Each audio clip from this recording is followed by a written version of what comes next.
Boa noite, né? Boa noite a todos. Quero dar boas-vindas a vocês. Não sei quem está aqui pela primeira vez, ou quem já tem, né? Temos alguns que já nos acompanham há algum tempo, né? Essa aula de hoje, né? Aula de transtornos emocionais. Nós temos como convidada Sara, psicóloga Sara, mas faz parte de um cronograma, uma agenda da rede de cuidado, que é um ministério que trabalha com a saúde emocional de pastores e líderes, tá? E aí a gente está trabalhando várias temáticas, toda semana nós temos abordado algum tema, né? Então a gente tem esse tema aí que é muito importante, muito especial para nós, e a gente vai aprender muito, também estou aqui na expectativa, já vou pegar meu caderninho ali para me anotar muito, aprender. E é isso aí. Eu quero agradecer cada um, né? Nós temos gente de Maceió, temos de Porto Velho, temos do Mato Grosso, né? Mato Grosso do Sul, aliás, Mato Grosso também. Temos do Pará, a pastora Deise do Pará, a Ana do Chile, olha que maravilha. Então, eu quero, né, agradecer a presença de cada um e depois, quem quiser saber da nossa agenda, né, mensal e para acompanhar o nosso trabalho, tem o Instagram, né? Às vezes a gente está por lá, as lives são por lá e as aulas são por aqui, tá bom? Quem quiser saber um pouco mais, depois a gente vai estar passando aí, se contactando, porque esse é o propósito, nós crescermos, né, na graça e no conhecimento. Tá? Então, boa noite, Sara, bem-vinda, muito obrigada, né, por ter aceito o convite, o desafio, né, de estar ministrando nessa noite essa aula para nós. Boa noite a todos, eu que agradeço, Rafa, pastora Rafa, por esse convite.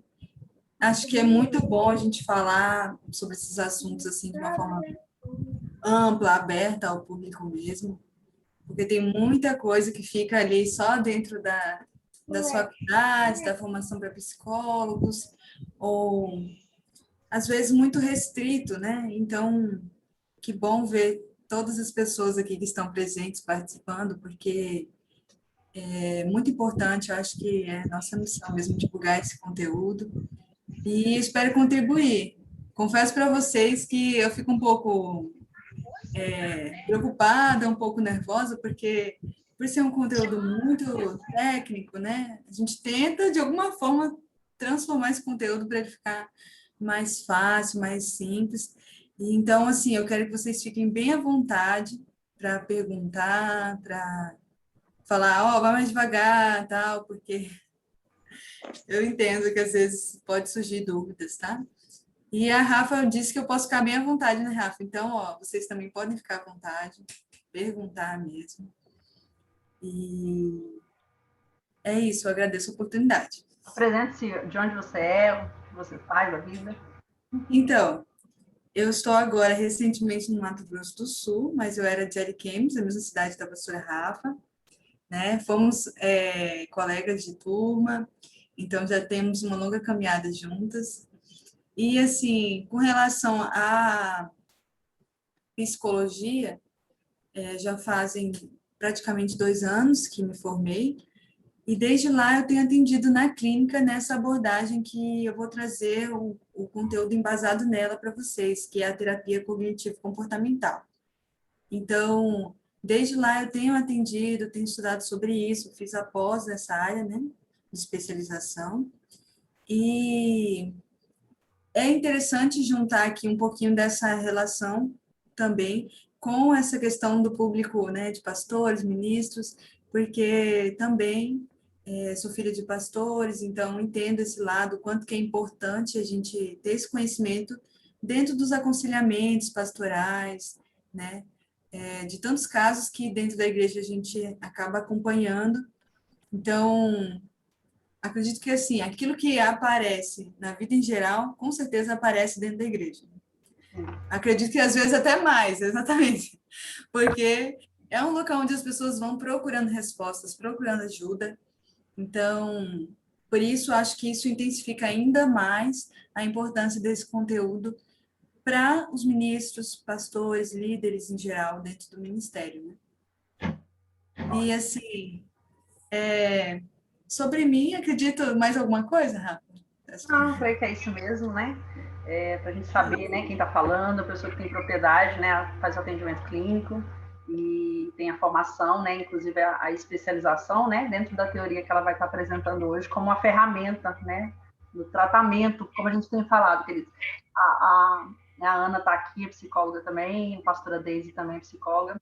A gente tem essas vivências com as pessoas, a gente sabe que a ansiedade, por exemplo, é algo muito presente. Eu creio que muitos aqui estão enfrentando, né, ou conhecem alguém que estão enfrentando, mas a gente fica assim, poxa, mas o que é exatamente? O que é isso, né? Porque existem muitas classificações. E também como tratar isso? Como trabalhar? Será que eu consigo? Né? Quais ferramentas, né? Então, vocês fiquem à vontade também para, né, algum momento, né, colocar aqui no bate-papo, né, algum momento ela abrir, a gente abre um áudio ou outro, né? A gente vai abrindo aos poucos para não dar interferência, mas bora lá. Estou só mandando para mais uma pessoa que me pediu aqui o link e vamos começar, então. Eu só queria agradecer a presença aqui que eu vi agora da minha mãe, gente, porque eu estou com muita saudade dela. Ela está aqui acompanhando também dela, né? E eu vou compartilhar aqui a tela com vocês, para vocês irem acompanhando o slide, tá? Acho que sempre o bom uso de um slide, né, facilita muito a compreensão. A gente não abre mão do bom slide. Estão vendo todos? Sim. Ok. Certo, né?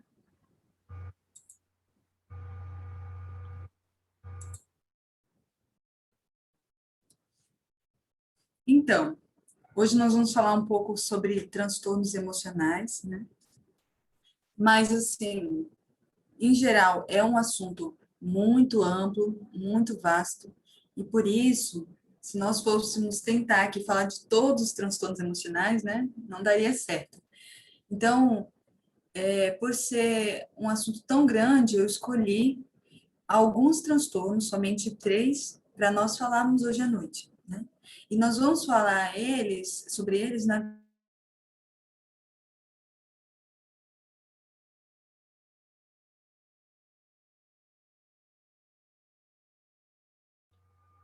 Sara?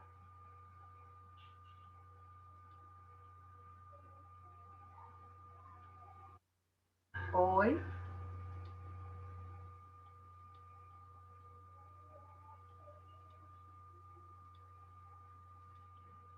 Gente, cadê a Sara? Tá.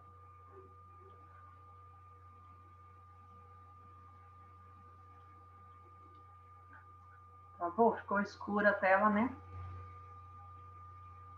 Deixa eu ver aqui no...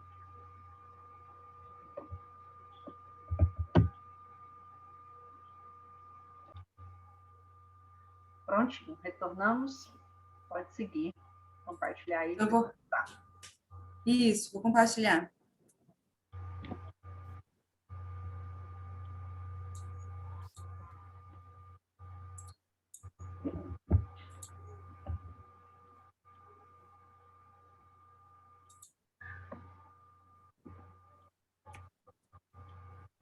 Então, como nós estávamos falando aqui, o diagnóstico, né, de um transtorno mental, ele deve ter essa utilidade clínica.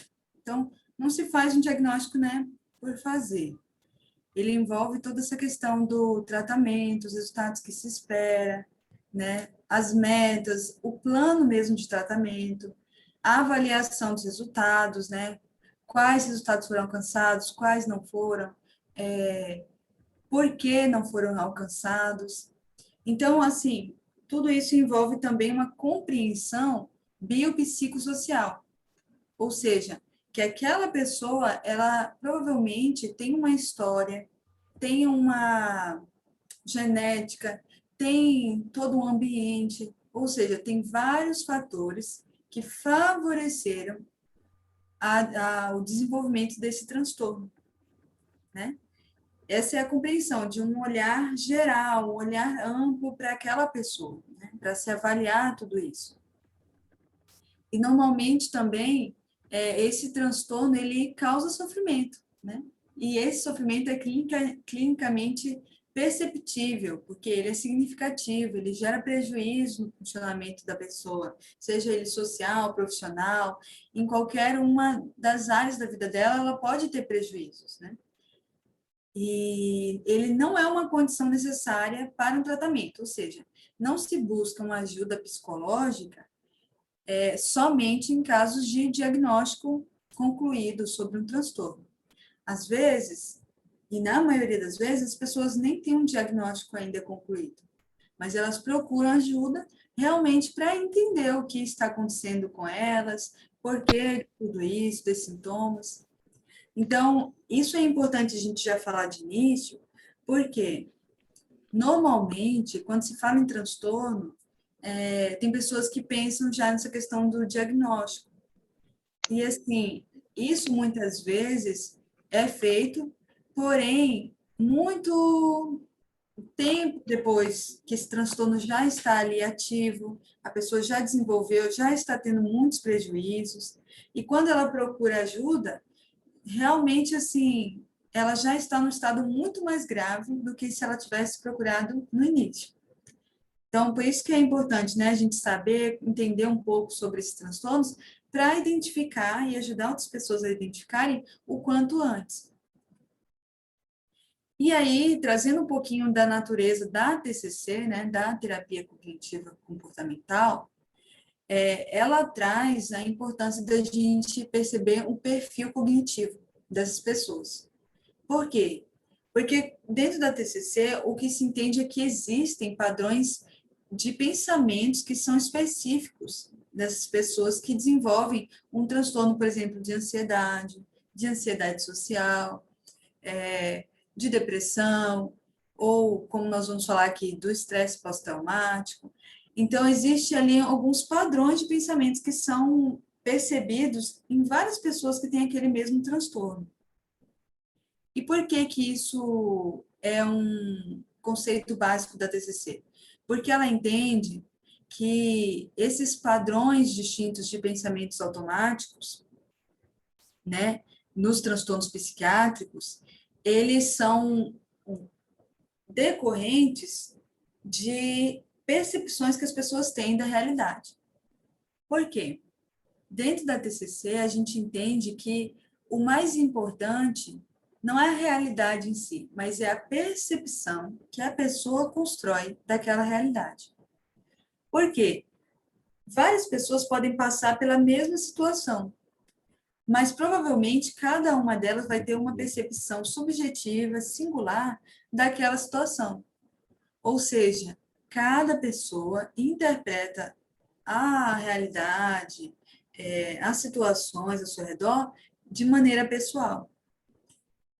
Então, isso é o que dá a entender que, normalmente, a gente precisa dar um olhar para aquele pensamento, para aquela percepção que aquela pessoa tem sobre aquela situação. Tá? E, normalmente, nós vamos focar em modificar esses estilos de pensamento para reduzir significativamente esses sintomas, né? Esse é o objetivo, reduzir esses sintomas. Então, primeiro, o que o terapeuta, o psicólogo, deve fazer, né? O terapeuta, ele deve ajudar o paciente a identificar os pensamentos automáticos, que são esses pensamentos rápidos, ligeiros, que passam na mente da pessoa. Ela nem se dá conta, mas ela já pensou aquilo. São pensamentos que a gente fala que estão ali na superfície, né? São fáceis de ser identificados. Às vezes as pessoas falam eles, por exemplo, se a gente perguntar, mas o que passou pela sua mente naquele exato momento? E ela vai e fala o que ela imaginou, aquela imagem mental que ela teve na hora, aquilo que rapidamente ela imaginou, ela pensou naquele momento. Esses são os pensamentos automáticos, tá? Eu não vou me aprofundar, porque, assim, além desses pensamentos, tem outros, né? A gente fala das crenças intermediárias, crenças centrais, mas aí é um assunto para outra aula, outro dia.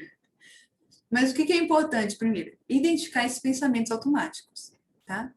E depois, o foco volta-se para os métodos de aprendizagem, tá? Para modificar os pensamentos automáticos negativos. Por quê? Porque todas as pessoas que desenvolvem um transtorno, normalmente a base dele foi porque ela aprendeu a perceber a vida daquele ângulo distorcido. E porque ela aprendeu a se comportar, a reagir daquela forma ou daquele padrão também distorcido, ou desadaptativo, que a gente fala. Por que eu digo assim, que ela aprendeu? Porque na vida, todas as situações a gente está aprendendo, né? E principalmente quando crianças, nós vamos, através das observações, aprendendo com nossos pais, com as pessoas que estão ao nosso redor, como nos comportarmos, como viver, né, em geral. E normalmente a gente leva essa aprendizagem para uma forma profunda de entender a vida, que são as crises. Espera aí que eu já vou ajustar. Alguém entrou. Pronto. Então, e assim, o que acontece é que, por exemplo, as pessoas que desenvolvem transtornos ansiosos, né? Normalmente, tem situações que outras pessoas também estão passando, que são parecidas com as mesmas que essa pessoa que tem um transtorno de ansiedade está passando. Porém, por mais que a situação seja a mesma para todas, aquela pessoa que desenvolveu o transtorno de ansiedade, ela aprendeu a perceber aquelas situações de uma forma muito mais grave, crônica, muito mais difícil de lidar. Para ela, é muito mais difícil de suportar aquela situação.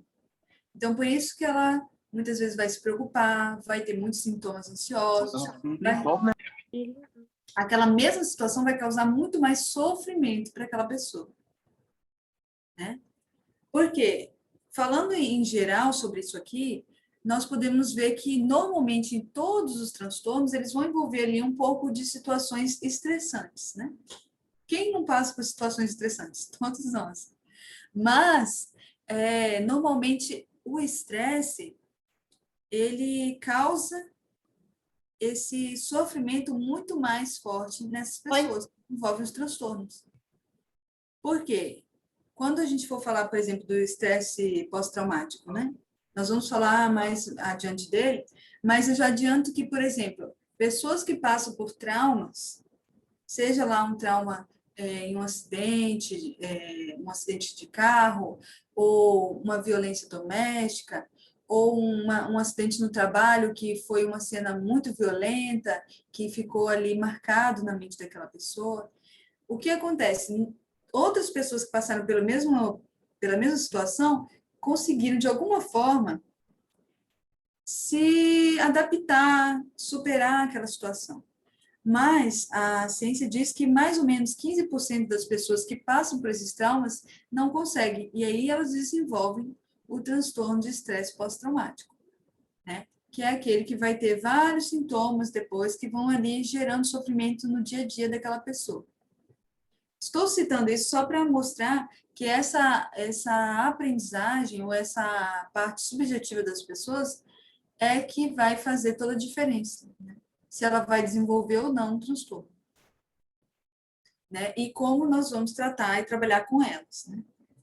E o último passo aqui do objetivo terapêutico, do objetivo daquela pessoa que está ali tentando ajudar a pessoa é direcionar o pensamento dela para uma forma mais adaptativa, né? O que é essa forma mais adaptativa? Uma forma que vai gerar mais saúde, mais equilíbrio, menos sofrimento. Quando se fala adaptativo nas ECCs, engloba tudo que envolve a saúde, ou seja, tudo que é adaptativo é aquilo que está gerando saúde mental. O que é desadaptativo é o que está gerando sofrimento, certo? Então, assim, as cognições na TCC, elas envolvem os pensamentos. Cognições é igual pensamentos. Então, por exemplo, em pacientes deprimidos, existem certas distorções cognitivas. E nos outros transtornos também vai existir. que nós vamos falar aqui mais adiante. Então, de uma forma rápida, nós podemos dizer que existe um modelo linear de se compreender o transtorno, mas não só o transtorno, mas compreender a pessoa, né? Essa pessoa que está por trás desse transtorno. Por que que ela chegou a desenvolver esse transtorno, né? Segundo a TCC, a situação ela vai gerar, como eu falei aqui, os pensamentos automáticos, né? E esses pensamentos vão gerar reações, sejam elas reações emocionais, comportamentais ou fisiológicas, tá? Esse é um modelo básico de compreensão. Porém, existe um modelo que foi desenvolvido também, que ele é um pouco mais complexo. Por quê? Da situação que nós estamos falando aqui, que geraria um pensamento automático, na verdade, ela pode gerar ali outras coisas. Ela pode gerar já uma crença rígida que a pessoa cria sobre aquelas situações, onde ela coloca uma regra. Ah, sempre essas situações vão ser assim. Sempre as pessoas são assim. Eu sou sempre assim. Ou seja, ela cria regras, formas de pensar rígidas sobre ela mesma, sobre os outros e sobre o futuro, sobre as pessoas, a realidade em volta dela. Então, isso seriam as crenças intermediárias e crenças centrais. E essas mesmas crenças podem reagir também, estimulando a pessoa em certas emoções que ela vai ter a partir disso, em comportamentos e respostas fisiológicas. Então, esse modelo modal, por que ele é um pouquinho mais complexo? Porque ele vai dizer que todos os pensamentos, todas as crenças que a pessoa tem, pode desenvolver reações nela, né? Não vai ser só o pensamento automático. Tudo vai desenvolver, vai estimular nela essas respostas emocionais ou comportamentais ou fisiológicas. E aí, nós paramos exatamente nessa parte, onde nós podemos ver que existe 3 formas de ver ou de perceber a vida, que é a visão que a pessoa tem de si mesma, a visão que ela tem do mundo e a visão que ela tem do futuro. Isso, na TCC, se chama tríade cognitiva. Por que é importante nós falarmos sobre isso? Porque todos nós temos uma visão sobre nós mesmos, sobre o mundo, as pessoas ao nosso redor e sobre o futuro. Porém, a forma que nós vamos ter sobre a forma, a percepção, o pensamento sobre cada uma dessas áreas vai influenciar diretamente se nós vamos ter um comportamento de saúde mental, emocional, ou se nós vamos estar ali dentro de um padrão distorcido, um padrão que gera sofrimento, que gera danos, prejuízos, como nós falamos até aqui. Aqui eu quero dar uma pausa, então, para abrir se tiver alguma pergunta até aqui, alguma dúvida, né? Se eu estou indo muito rápido, se está indo num ritmo bom, fale aí. E aí, gente? Só para ver como vocês estão acompanhando. Qualquer coisa manda aqui no bate-papo, que eu desativei o som para não dar interferência. Isso mesmo. Como eu brinco, Então, uma vez. Acho que não tem, então. Então, nós vamos entrar direto aqui. Tudo isso foi uma introdução, tá? Porque tudo que eu falei até aqui é básico para a visão do ser humano e também daquela pessoa que desenvolve transtornos, né? Então, foi uma breve introdução. A partir de agora, a gente vai falar especificamente de transtornos emocionais. O Jason tem uma pergunta, aí vamos ver aqui, para daí. Deixa eu só abrir aqui o áudio dele, peraí. Para daí a gente.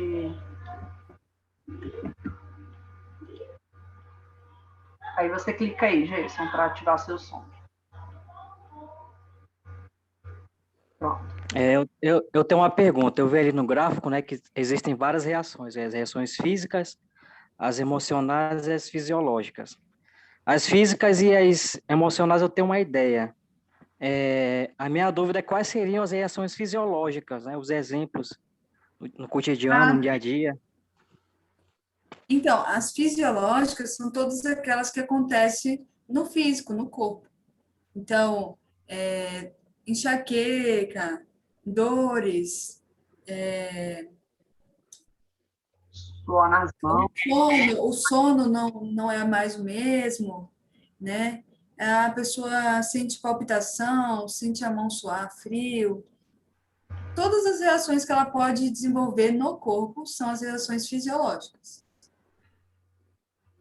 Então, essas reações é o corpo, né, reagindo a essas emoções, Isso mesmo. esses problemas psicológicos. Entendi, então. Exatamente. Elas são fruto tanto dessas emoções quanto dos comportamentos ou dos pensamentos que a pessoa tem. Então, assim, está muito amplo até agora, né? Mas quando a gente for colocar aqui o estudo de caso que eu preparei para a gente falar um pouquinho, fica mais fácil na história que a gente vai contar de conseguir perceber isso. Tá? Ok, compreendi. Muito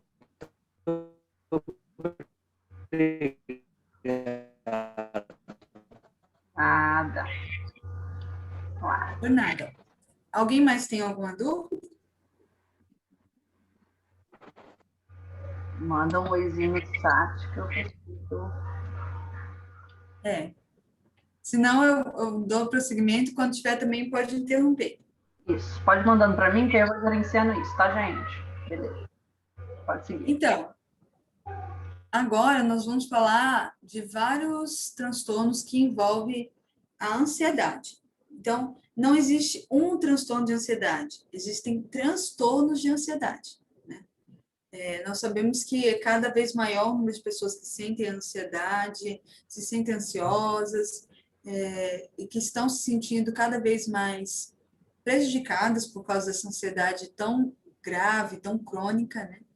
E, infelizmente, por mais que se fale muito sobre ansiedade, né, porque hoje nós temos muito conteúdo sobre isso, ainda existem estudos sobre essa área, sobre como que as pessoas reagem, por quê, como tratar, porque realmente é algo que se manifesta de formas totalmente variadas, diferentes umas das outras.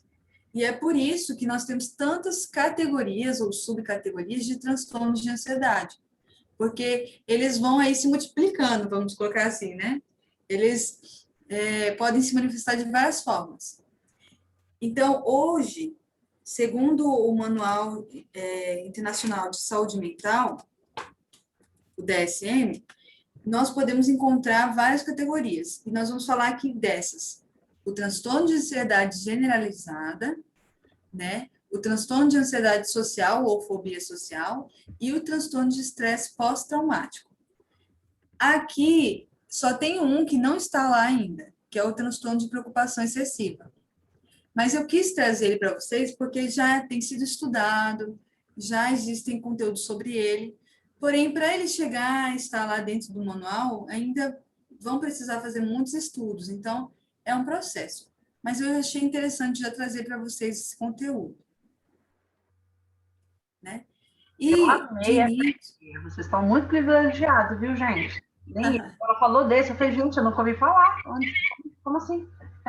Adorei. É difícil, sim. Então, mas é interessante que quando a gente for falar principalmente dele, vocês vão ver que os sintomas desse transtorno ele já está nos demais.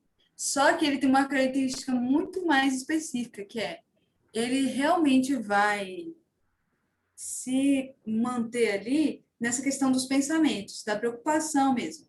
Porque o pensamento acelerado, as preocupações, elas estão em todos praticamente, né?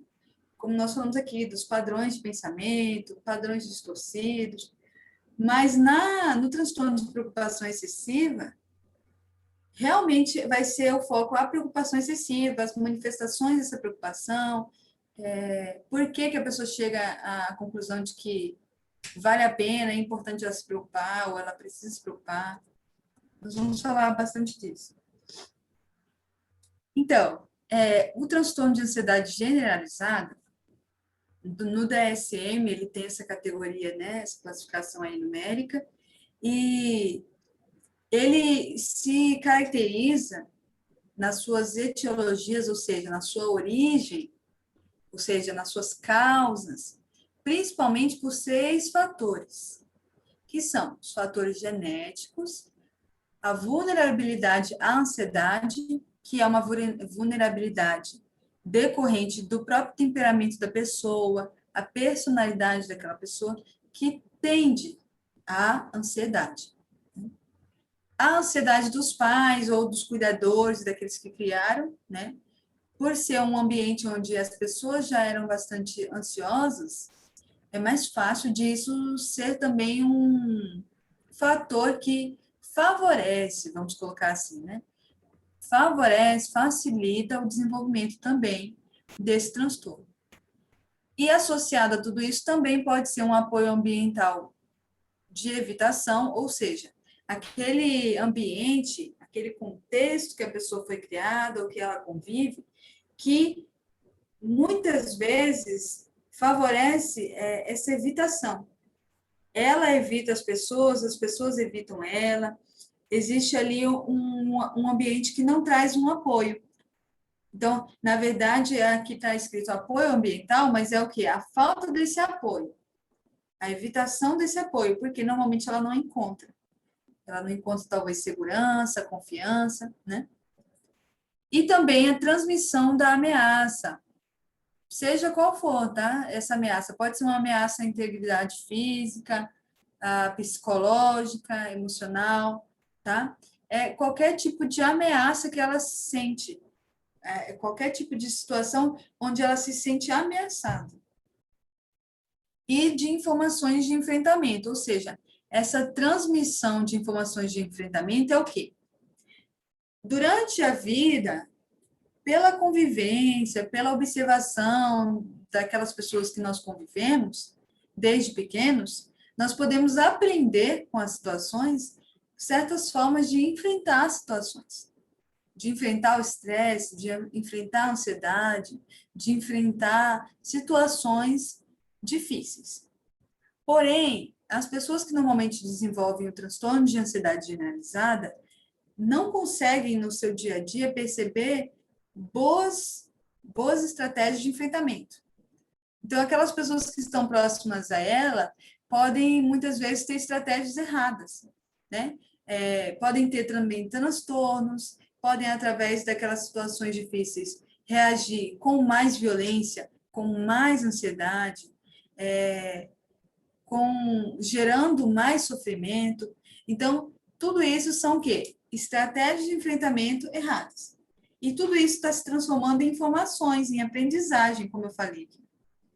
Essa criança, esse adolescente, no decorrer da vida, foi aprendendo, e quando se torna adulto, continua também aprendendo, ou traz também sintomas já dessa aprendizagem que ele teve, de formas erradas de enfrentamento, certo? E eventos ambientais externos. Esses eventos podem ser aí variados, né? Então, nós podemos dizer que esses 6 fatores, eles vão se conectar, eles vão se fundir. Então, normalmente, as pessoas que desenvolvem o TAG, elas vão ter várias situações dentro dessas categorias e elas se misturam, elas se correlacionam e favorecem, assim, o desenvolvimento do transtorno, tá? Então, os indivíduos com TAG apresentam diversas distorções cognitivas, sendo as mais comuns a necessidade de ter razão, uma visão catastrófica da realidade, né, onde ela aumenta, ela catastrofiza aquela realidade, falácia de controle, então, ela acredita que ela tem um certo controle sobre a vida, né, e por muitas vezes perceber que não tem, ela entra em pânico, ela entra ali num estado de ansiedade profunda, ou uma falácia também da mudança, né? Uma falácia de que, por exemplo, não tem como mudar aquela realidade,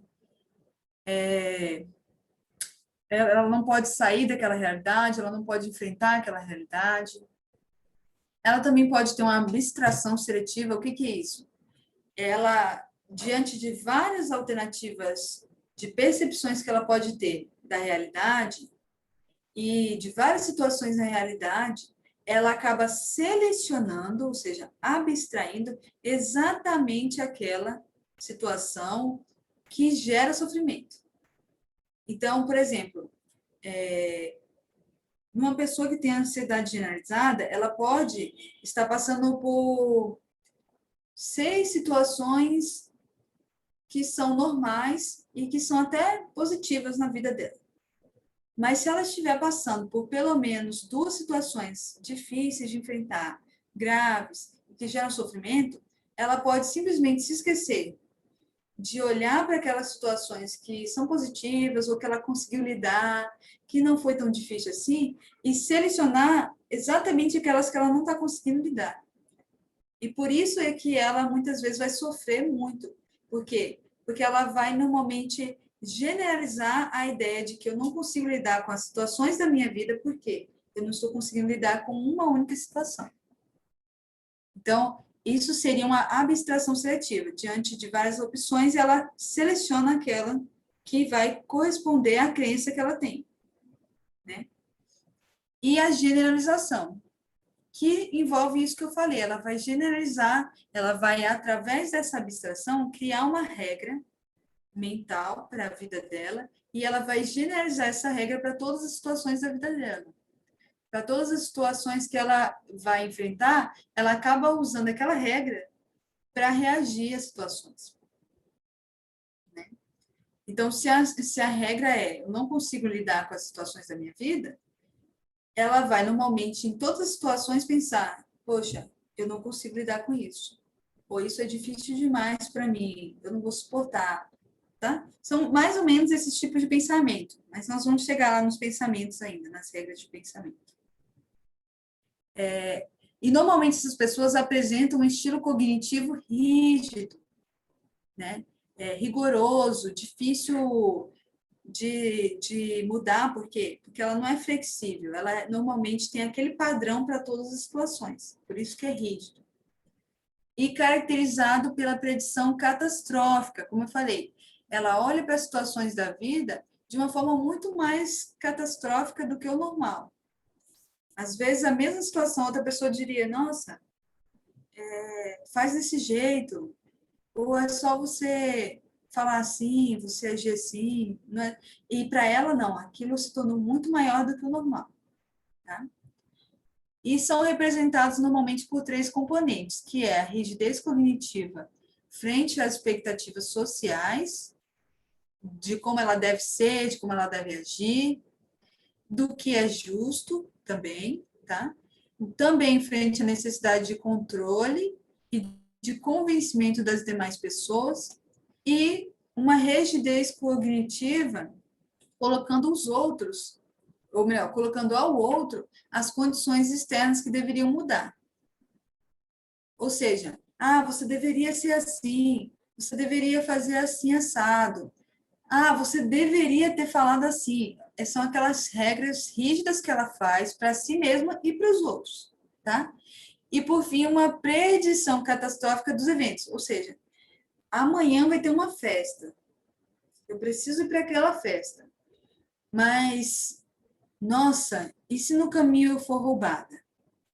E se no caminho, nesse roubo, a pessoa vier com uma arma e colocar a arma na minha cabeça? Isso pode acontecer, eu posso estar sozinha, como que eu vou lidar? Então, ela já acaba antecipando ali situações difíceis, muito além do que normalmente poderiam acontecer, tá? Mas que ela acaba imaginando e pensando e acaba se preocupando com aquilo, ficando ansiosa e, por fim, normalmente essa pessoa vai desistir de ir naquela festa, de fazer aquilo que ela faria, né? Ela vai acabar desistindo, se desestimulando por conta de toda essa ansiedade causada por todos esses pensamentos que ela tem. Então, observa-se que essas distorções estão principalmente relacionadas a uma intolerância às incertezas, tá? E também a consequente necessidade de controle, além de uma percepção elevada do perigo e ameaça. Então, normalmente, aquilo que a gente sabe, né? A vida está fora do nosso controle. As situações, normalmente, por mais que a gente se dedique em, por exemplo, estudar por uma certa prova de concurso ou se preparar para um determinado exame, uma avaliação, a gente não consegue determinar 100% do resultado que nós vamos ter lá na frente, né? Por quê? Pode ter situações da realidade ao nosso redor que fogem ao nosso controle. Mas para a pessoa que tem o TAG, o transtorno de ansiedade generalizada, admitir isso é intolerável, gera muito sofrimento. Porque, normalmente, isso já vai gerar toda aquela situação assim, eu estou em perigo, eu estou em ameaça, eu estou correndo risco. A pessoa acaba associando a falta de controle dela a perigos e ameaças que ela pode vir a sofrer. Tudo isso que a gente está falando envolve muito do cognitivo, percebe? Então, devido a tudo isso, o indivíduo cria regra rígida de como os fatores devem acontecer, considerando injusto tudo que não corresponde aos seus desejos. E estabelece uma necessidade de ter razão. Tende a considerar que pode controlar tudo que acontece ao redor e, constantemente, ela desenvolve aquela hipervigilância a possíveis sinais de ameaça, além de tentar adivinhar possíveis acontecimentos catastróficos que podem lhe ocorrer. Então, essa hipervigilância é exatamente um resultado comportamental, tá? Ela fica muito atenta a tudo, né? Então, por exemplo, eu ouvi um barulhinho lá fora. Nossa, mas será que alguém chegou? Será que é um ladrão? Ela está hipervigilante. Qualquer barulho ela vai perceber e ela vai começar já a criar muitos pensamentos sobre aquilo. Né? E, normalmente, ela tenta adivinhar possíveis acontecimentos catastróficos a fim de se proteger. Então, é uma estratégia de defesa, de autoproteção, que ela desenvolve, que acaba não ajudando, né? Não soluciona o problema dela, mas racionalmente ela acaba indo por essa linha de percepção, de pensamentos, porque ela quer se defender, e é a única forma que ela achou para se defender dessas ameaças que ela pode sofrer. Então, todas essas estratégias visam a diminuir a ansiedade, né? E a incerteza, e a gerar um aumento de controle. Ela acredita que ela vai ter um controle sobre a situação, se preparando para ela. Entretanto, elas não se mostram efetivas, né? Porque são estratégias que geram mais sofrimento, mais ansiedade, mais transtornos.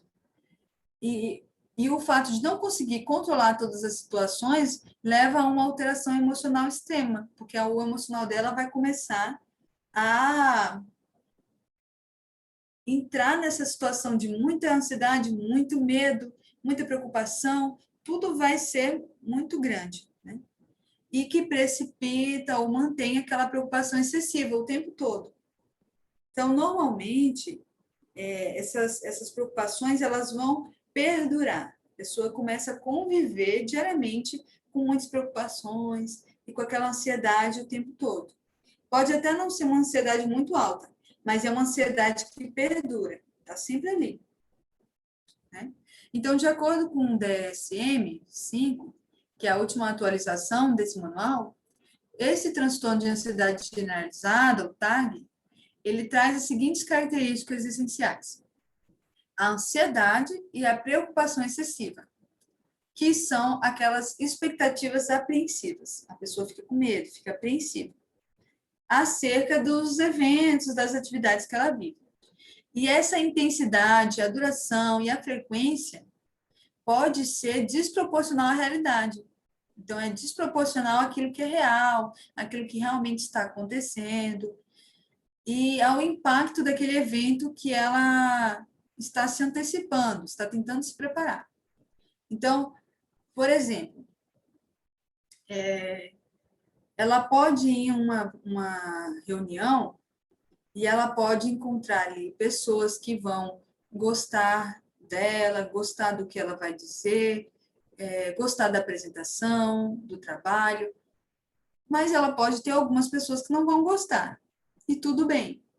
Mas, normalmente, a pessoa com TAG, o que ela pensa?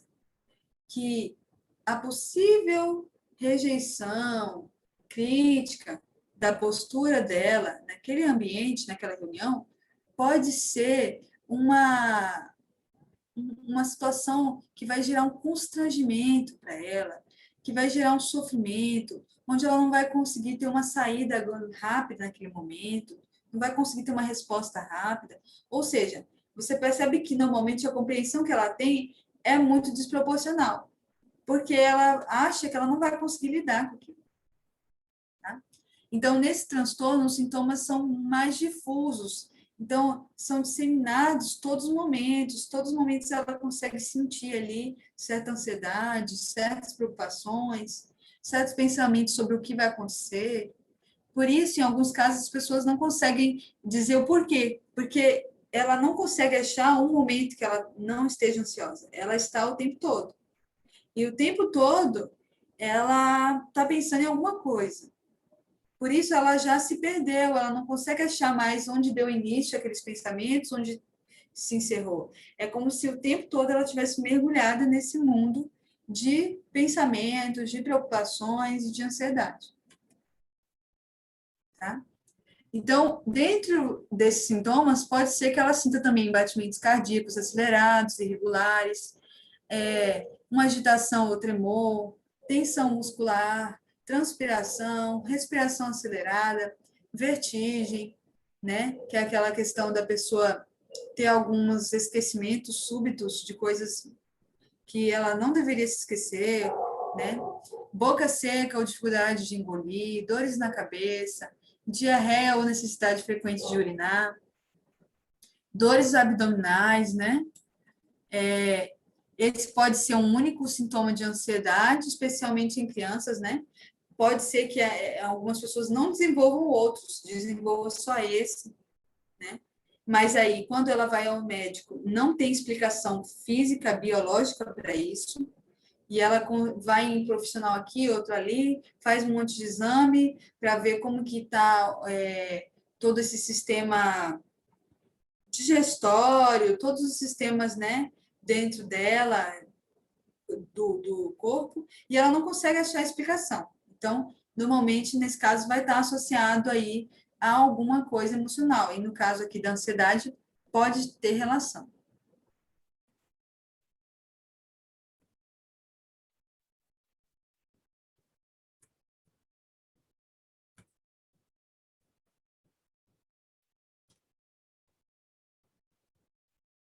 Alguma pergunta até aqui, pessoal?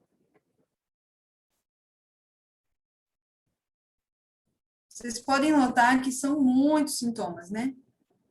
É, na verdade, uma variedade muito grande. Por isso que cada caso vai demonstrar certos sintomas. Cada caso vai ser singular.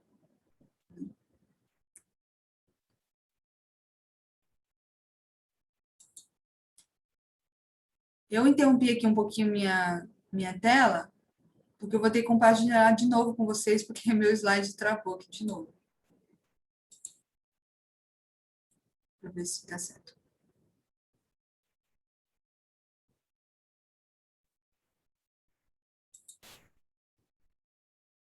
Se eu estiver muito rápida, pessoal, vocês falem, tá? Ou tá muito devagar, Sara, pode ir mais rápido, pode falar.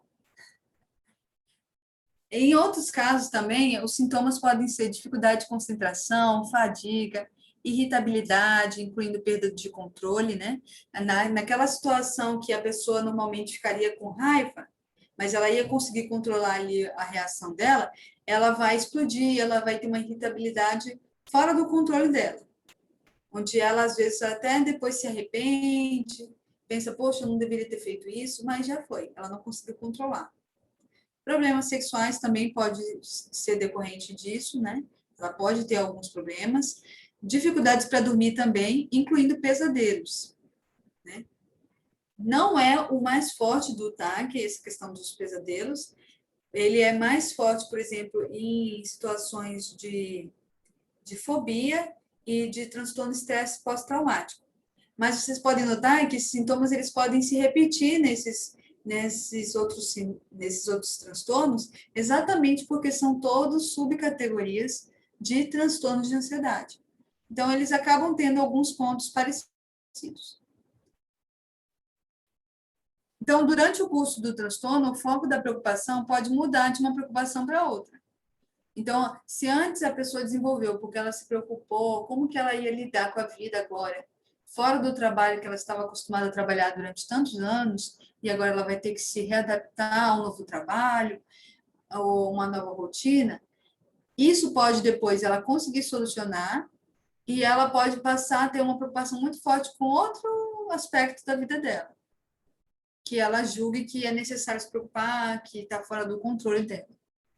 Então, os adultos, normalmente, eles vão ter essas preocupações mais relacionadas com circunstâncias da rotina, né?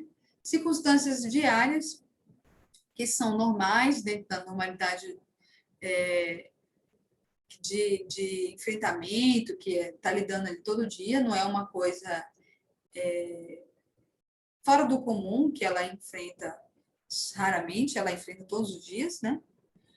Então, ali, exemplo, trabalho, saúde, finanças, alguma situação com os filhos, né?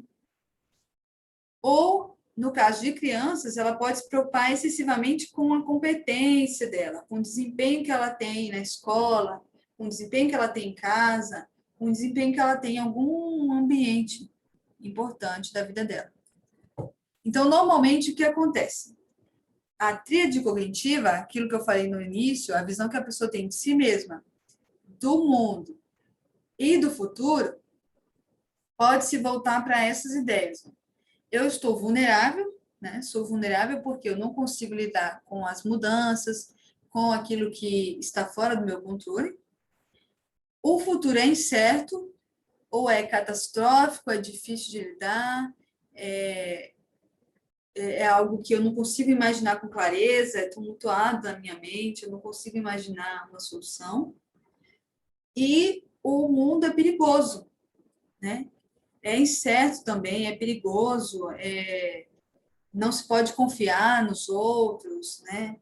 A pessoa com TAG, normalmente, ela pensa o quê? As pessoas sempre estão fazendo uma avaliação errada sobre mim, ou eu não posso confiar porque elas mentem, elas vão me trair, elas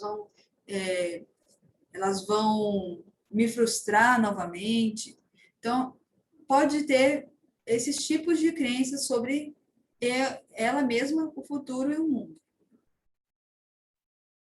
né?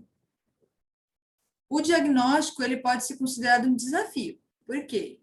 A diferença entre uma ansiedade normal e o TAG nem sempre é tão clara, né? Na maioria das vezes, esse transtorno se apresenta em comorbidade com outros, que seria comorbidade porque ele está associado a outro transtorno. Então, ao mesmo tempo que a pessoa tem o TAG, ela pode ter ali um transtorno de depressão ou um transtorno de estresse pós-traumático ou um transtorno relacionado à alimentação, um transtorno alimentar. Então, o que a gente quer dizer aqui é que, normalmente, quando a pessoa, principalmente, não trata na hora certa, não trata no início, e ela começa a conviver com aqueles sintomas e vai empurrando com a barriga, aquilo vai se agravando, vai cronificando, né? O que acontece? Ela pode desenvolver outro transtorno comórbido. Por quê? Como ela não está tendo um tratamento efetivo, ela está cada vez mais desenvolvendo estratégias erradas, estratégias desadaptativas para lidar com esses problemas. E essas estratégias estão sempre falhando. E por isso ela vai se afundando muitas vezes em mais estratégias que são muitas vezes mais desadaptativas, que são o quê? Aquelas estratégias relacionadas a outros transtornos. Então, por exemplo, um transtorno alimentar. Se normalmente a pessoa tinha ansiedade e ela iria procurar uma ajuda terapêutica, e assim ela ia conseguir lidar com os pensamentos, tentar questionar esses pensamentos, tentar ver outras estratégias saudáveis de lidar com isso. No caso de um transtorno comórbido, ela vai, por exemplo, desenvolver uma fuga, né? Então, ela vai fugir para aquela questão de comer, para descontar a ansiedade na comida, e aí, de certa forma, ela vai entrando em um outro quadro, que vai gerando mais problemas para ela em uma outra área, mas que está ali correlacionado àquele transtorno inicial, que era um transtorno, por exemplo, de ansiedade, tá? Estou falando aqui de uma forma muito geral, tá, pessoal? Porque quando a gente vai ouvir a pessoa e realmente fazer uma avaliação do caso, isso vai ser muito mais específico, né? Mas eu estou dando exemplos aqui bem gerais que vêm à minha mente para exemplificar, ficar mais fácil de entender. Por que que aqui fala que normalmente é difícil de perceber a diferença entre a ansiedade normal e o TAG? Porque, em alguns casos, esse TAG ele pode ser um transtorno que está ainda numa fase mais leve. E aí a pessoa tem ali uma ansiedade constante, mas que ela está conseguindo suportar. E se nós formos ver no dia a dia, normalmente, as pessoas sentem ansiedade em vários momentos do dia. Elas podem sentir ansiedade, por exemplo, todos os dias e em mais de uma vez, em mais de um momento. Então, isso é natural. Uma pessoa sentir ansiedade todo dia, em algum momento do dia, ou até em mais de um momento do dia. Então, por ser normal a gente dizer que se pode sentir ansiedade assim, você pode dizer, ah, Sara, mas então como que eu vou saber se é TAG ou não é? Por isso que tem outros critérios para avaliar. Porque no TAG a pessoa vai sentir também ansiedade em vários momentos do dia. Mas vão ter outros fatores que vão fazer essa ansiedade ser mais crônica, tá? E aí, as características desse indivíduo com TAG, na visão da terapia cognitivo-comportamental, se caracteriza por uma preocupação desproporcional com o futuro, que gera aqueles erros de pensamento. Eu já falei isso, né? Vou passar aqui para ser um pouquinho mais rápido. Aqui é um estudo de caso que tem no livro. Mas deixa eu ver a hora. Eu não sei se a gente pode dar prosseguimento, depois a gente volta, ou... Eu acho melhor, porque a gente consegue ter uma noção do tempo melhor. né? É verdade. As horários de Brasília. Tá bom, então. No caso de técnicas para se tratar, eu coloquei algumas aqui, mas eu vou passar correndo por elas, porque vão ter outras lá na frente que até são parecidas ou que vão falar dessas mesmas, tá? Para a gente correr um pouquinho. Eu acho que é importante a gente falar dessas técnicas, por mais que seja rápido, porque falar do problema, né? Eu falei até com a Rafa sobre isso. Falar do problema, a gente vê todo mundo falando do problema. E normalmente a gente não vê muito de forma clara as pessoas colocarem, né, de uma forma bem explícita, o tratamento, né? Então, na TCC, o tratamento ele envolve técnicas, né? E aí eu vou citar algumas, nem que eu seja só superficialmente, mas para vocês terem uma noção. Né? Elas envolvem, então, uma descoberta guiada, tá? Como que é essa descoberta guiada? É uma descoberta daqueles pensamentos que estão causando sofrimento, ou daquelas crenças intermediárias e crenças centrais que a pessoa tem da vida, de si mesma e dos outros. Então, normalmente, para se chegar a essa descoberta, a gente usa aí um questionamento socrático, que são várias perguntas bem direcionadas para que, ao responder essas perguntas, a pessoa realmente traga à tona o que a gente quer saber, o que realmente está no profundo daqueles pensamentos, daquela percepção que ela tem. Uma descatastrofização, né? Que é o quê? Um método que nós vamos ali questionando aqueles pensamentos que normalmente a pessoa teria e ela ia entender como válido e verdadeiro e não ia se questionar. Então, por exemplo, às vezes ela tem uns pensamentos recorrentes, sempre aqueles mesmos tipos de pensamentos, e ela não se questiona. Mas nós vamos ali questionando ela para, poxa, eu não pensei dessa forma. Ah, eu não pensei que poderia ser assim. Eu não pensei por esse lado. Então, ela vai vendo de outra maneira aquela mesma situação. E uma maneira que gera menos sofrimento, né? E que gera alternativas para ela agir de uma forma mais saudável, mais adaptativa, a fim de resolver aquele problema. E a resolução de problemas seria estratégias de como ela pode resolver esse problema de uma forma prática e objetiva. Então, dependendo da situação, se é uma situação no trabalho, está gerando mais ansiedade, ou se é uma situação em casa, no meio familiar, a gente vai ali, junto com ela, propor estratégias para resolver esses problemas.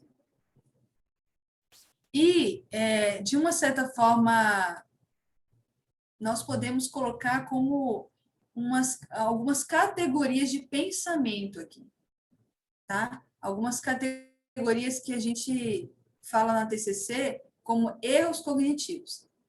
O que são esses erros? São julgamentos equivocados, tá? Que a pessoa faz a respeito das situações. Então, são pensamentos ou uma forma de avaliar a vida que ela faz, só que sempre dentro de um padrãozinho, sempre tem aquele padrão de pensamento. Por exemplo, aí, nesse exemplo da catastrofização, né? São pensamentos que ela vai se antecipar ao futuro, em termos negativos, né? E ela vai acreditar que acontecerá realmente algo horrível, que ela não possa suportar. Sempre ela vai usar essa forma de pensar. Se ela perceber, ela sempre vai por esse... É como se a gente pudesse colocar aqui um atalho cognitivo, tá? Então, vamos imaginar aqui uma selva, uma mata fechada.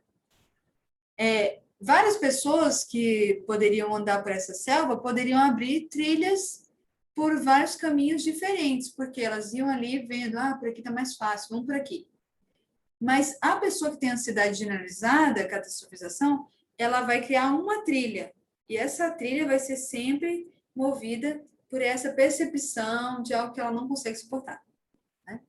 Ou outro exemplo seria um erro cognitivo de generalizar, que seria generalização, né? Então, significa tomar casos negativos, isolados, e os generalizar, tornando um padrão interminável com o uso repetitivo de palavras como sempre, nunca. Então, eu nunca consigo resolver esse problema. Eu nunca consigo sair dessa situação. Eu sempre me coloco em situações com pessoas dessa forma. Então, ela usa esses tipos de palavras, sempre, nunca, e ela se convence de que ela sempre ou nunca vai conseguir lidar.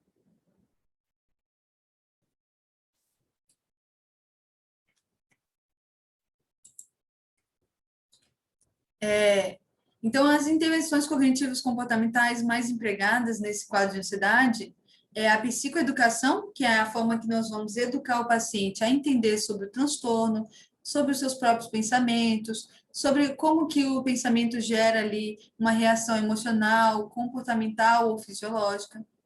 Depois, a gente vai ali ajudar ela a identificar os pensamentos automáticos e as emoções, tá?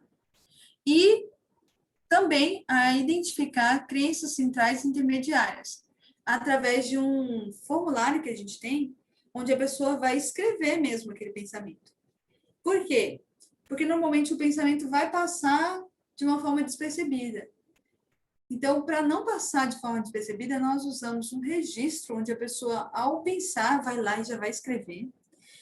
Enquanto ela está se lembrando, enquanto ela percebeu, enquanto ela está conseguindo identificar, para trazer isso para o tratamento, né? Aqueles pensamentos, claro, que são significativos, que geram ansiedade ou que geram uma reação fora do normal, tá? Que geram sofrimento. Então, normalmente, dentro do tratamento, vai começar com essa escadinha mesmo, os degraus. Vai começar com a psicoeducação, depois vai para a segunda etapa e a terceira, e outras subsequentes. Então, o tratamento ele envolve normalmente um treinamento, tá? E esses treinamentos são relacionados a treinamentos comportamentais. A gente vai ensinar a pessoa como que ela vai se comportar agora de uma maneira mais saudável, que gera menos sofrimento. Então, esses treinamentos envolvem também um treinamento de relaxamento, ou seja, como que ela vai conseguir relaxar, conseguir na hora ali, através do relaxamento, pensar antes de agir, né?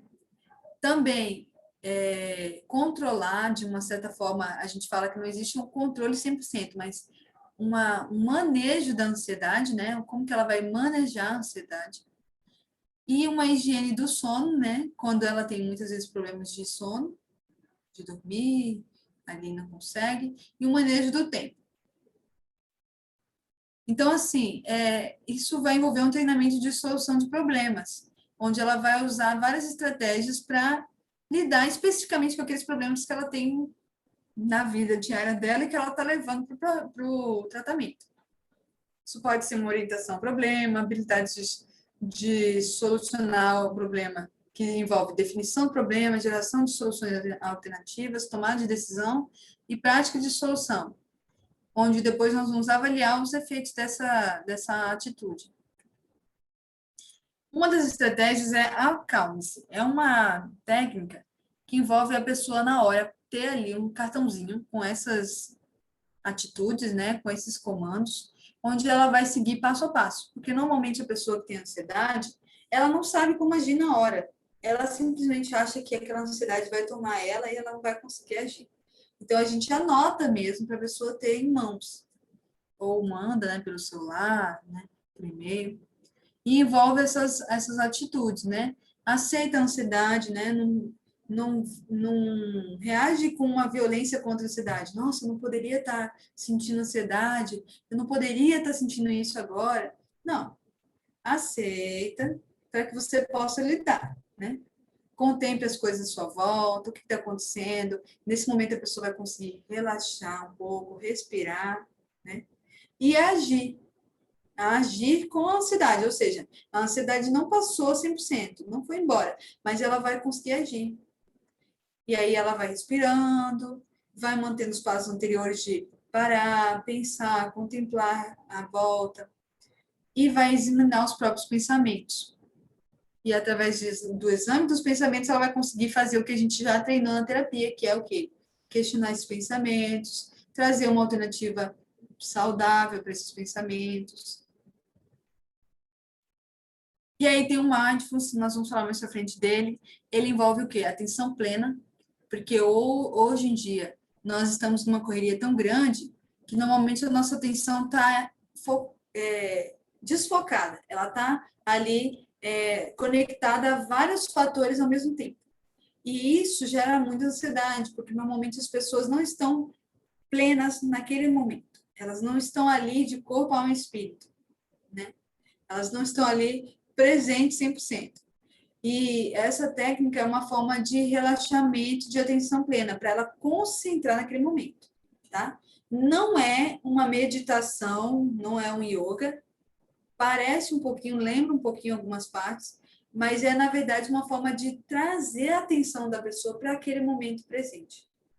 Para ela não ficar conectada ao futuro, ela vai vir para o presente. Não vou falar das origens, tá? Para ser rápido. Então, ela vai manter uma consciência ali real daquele momento, né? Aumentada, porque ela não está consciente de outras coisas, ela está consciente daquele momento. Livre de julgamentos, então, aqueles julgamentos que ela faz sobre si mesma, sobre os outros, sobre o mundo. Então, ela está ali consciente naquele momento dos seus próprios pensamentos, da sua mente, do seu corpo, e isso gera uma sensação de paz e tranquilidade, porque é como se ela voltasse àquela ideia do controle, pelo menos sobre seu próprio sentimento, sua própria emoção, sobre aquele momento. A avaliação desse processo todo, né, no tratamento da abordagem cognitiva comportamental, ela envolve, então, um ajustamento, tá? Então, ela vai trazer o foco para a resolução de problemas e para o desenvolvimento de habilidades de escolha. Habilidades que a pessoa, às vezes, não tinha ou tinha, mas ela não usava, a gente vai treinar essas novas habilidades. Então, nessa proposta, os ganhos do paciente se direcionam à autonomia, pois ele passa de uma atitude passiva para uma atitude mais ativa. E ele sai da atitude evitativa em função do sentimento de potência que ele tinha, que levava ele a evitar aquelas situações, porque ele pensava, eu não consigo lidar com essa situação, eu vou evitar, né? Agora não. Agora nós vamos tirar ele dessa postura evitativa, né? De incapacidade, de medo de tomar decisões, para uma postura menos rígida e mais consciente das suas reais possibilidades. Concluindo aqui, nós falamos sobre o estresse a ansiedade generalizada. E nós vamos agora falar da preocupação excessiva, né? Amiga, Eu estou tentando... só Oi. dar uma falada aqui com o pessoal, porque a gente tem um pessoal que está no horário de Brasília, né? Aqui eu tô de boa ainda, que é 10h30 para nós, né? E esse é o que eu mais estou curiosa para saber. Gente, como vocês estão aí? Porque eu estava pensando em qualquer coisa, a gente marca para próxima quarta, mesmo horário, talvez, para a gente continuar. Tudo a gente não vai conseguir hoje, por causa do horário, né? E eu acho legal o seguinte, a gente está aprendendo com profundidade. Né? Então, assim, ela está... no Paraná, tá certo, é isso mesmo, 23h30, né? Para quem tá... Eu brinco quem tá no Brasil, né? A pastora Maria, eu brinco. Quem tá no Brasil, é 1 hora a mais. Aqui a gente é 1 hora a menos. Porque a gente tá, né? Aqui perto da Amazônia. Então, eu queria ver com vocês, se vocês querem mais meia hora para falar um pouco mais desse, ou a gente já deixa tudo pro próximo. Como que vocês estão aí? Porque a gente está aqui para entregar um conteúdo para vocês, né? Lá em 23h30 já. Aí não sei quem trabalha cedinho, né? Se fica muito puxado, a gente pegar mais um pouco. Porque, Rafa, você está certa. Às vezes, né, tentar correr e fazer de qualquer jeito, né, a pessoa não consegue digerir aquele conteúdo. E é bem importante. Eu achei assim fantástico a forma que a Sara está trazendo, porque, como ela disse, falar só do problema a gente acha no YouTube, por exemplo, né? A gente acha assim bem bastante por aí. As palestras mesmo que a gente faz, às vezes é tão corrida, a gente fala assim do problema e dá uma pincelada na forma de tratamento, fala assim, tem que procurar terapia e pronto. E ela está trazendo 5 minutos no final. Hã? 5 minutos no final, procura um profissional, tchau. Exatamente. Né? Agora está dando toda uma fundamentação de pensamento aí, né, de estruturação cognitiva. Eu falei aqui com a Deise, a psicóloga também, falei com a Marilda aqui no PV, a Marilda, nossa, vai ficar salvo, que coisa... Eu falei exatamente, bem profundo. O que a Sara faz, na verdade, ela faz com muita excelência, então não é novidade para mim, não é surpresa para mim. Como vocês estão aí, né? Queria que vocês mandassem aqui para mim no bate-papo. A Rosane está no Mato Grosso, Soraya, o William também está em Ariquemes. A gente marca, semana que vem continua. Ana, como é que tá aí? A gente vai mais meia hora. Pessoal, respondam, porque a gente vai... A mãe dela devido votou, ao que vocês falarem. Participem. Achei engraçado, a mãe dela já votou para a gente continuar no outro dia. Ela faz só um fechamento agora e a gente segue semana que vem. Pode ser, Jason, Francisca, vocês que estão com o vídeo aberto, me comunica comigo, por favor.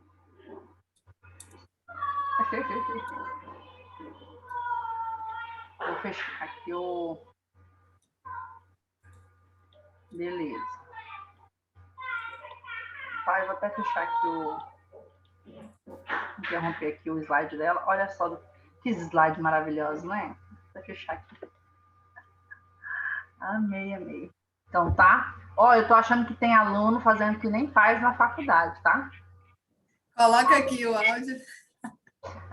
Acho que tem aluno que tá igual na faculdade, que deixa só o vídeo aberto. Não, começaram a responder aqui. A Ana é 10h30 também, que é o mesmo horário aqui de Rondônia. Israel, vamos continuar semana que vem, a Deise também, porque lá é tarde. A tal Wayne aqui de Porto Velho também, Rondônia também. Então tá. Então, quarta-feira, e aí eu vou fazer o seguinte, vou entrar uma meia horinha antes, tá? Já vou entrar com a Sara. Na verdade, eu vou ver com vocês pra gente entrar meia hora antes, se puder ser para vocês. Aqui vai ser 8h30, Rondônia. E vamos fazer o seguinte, tá todo mundo lá no grupo de aula online? Quem não tiver, manda um oi para mim, você vai entrar e a gente vai definir juntos lá o horário, porque se vocês puderem mais cedo ainda, e ela puder, a gente entra mais cedo ainda. A gente vai tranquilo e finaliza. Tá? Eu vou mandar aqui meu telefone rapidinho. Pode ser, amiga? A gente vai, Pode ser. Combinar. Eu estou seguindo o que vocês estão falando aí. Eu estou tentando ler as mensagens que o pessoal colocou aqui no chat. Estou vendo que saiu até uma pergunta aqui, depois, semana que vem, sempre lembro de responder se são involuntárias as reações fisiológicas. Eu falei que são, mas se você quiser pensar com essa resposta aí, meu telefone é esse aí, manda um oi para mim, que aí vocês entram no grupo, a gente define lá o horário. Se puder ser 7 para nós aqui, 8 para quem está em Brasília, pode ser. Rafa, Ah, e assim, o meu horário daqui é o mesmo daí. Eu também sugiro que seja mais cedo, porque eu achei bem tarde esse horário. As pessoas realmente se cansam e vão deitar. Então. por causa que é o nosso aqui, e, e aí o pessoal lá um pouquinho mais tarde ainda. Então, beleza? Então fica assim, para a gente seguir na próxima semana e fazer o fechamento na próxima semana dos outros temas, dos outros pontos aí, tá bom? Sara, obrigada por hoje, obrigada, gente, né? Aqui é quem sabe faz ao vivo, vocês viram, né? Eu fui falando aqui com ela, mas no coração para a gente servir vocês. Então, obrigada a cada um, tá bom, gente? Obrigada por hoje, né? Eu já vou postar essa parte lá, parte 1, tá? Quem quiser rever ou passar para alguém, com certeza você lembrou de alguém. Os exemplos que a Sara, né, foi dando aí, faz a gente ver a realidade, amigos, familiares que a gente ouve, né? Com esses contextos. Cheiro do Pará, pastora Deise, né? Eu achei bem pertinente. Então, vou deixar lá para vocês, vou mandar o link para vocês, vocês vão espalhando aí e convida para a próxima semana ter a continuação ao vivo com a gente. Tá bom? Obrigada, Eduardo. Ó, Francisca, muito obrigada, Sara. E todo mundo te agradecendo, amiga. É isso. Eu que agradeço, pessoal. Eu que agradeço. O Rafa, talvez até, quem sabe, a gente faça assim, o próximo transtorno que eu vou falar, a gente fala em uma e aí mais outra para falar do outro, porque ainda tem muita coisa, hein? Conteúdo é profunda, professora. Gente, ela tem que dar uma faculdade. Eu acho que ela é uma professora que eu tive. A gente combina lá pelo grupo, tá bom? Se conecta lá com a gente faz essa definição juntos. Ó, então, um abraço, boa noite para vocês, bom descanso, que amanhã é quinta-feira, bora trabalhar amanhã. Beijo grande. Obrigada, amiga. Um abraço a todos, eu agradeço, viu? A paciência. Boa noite.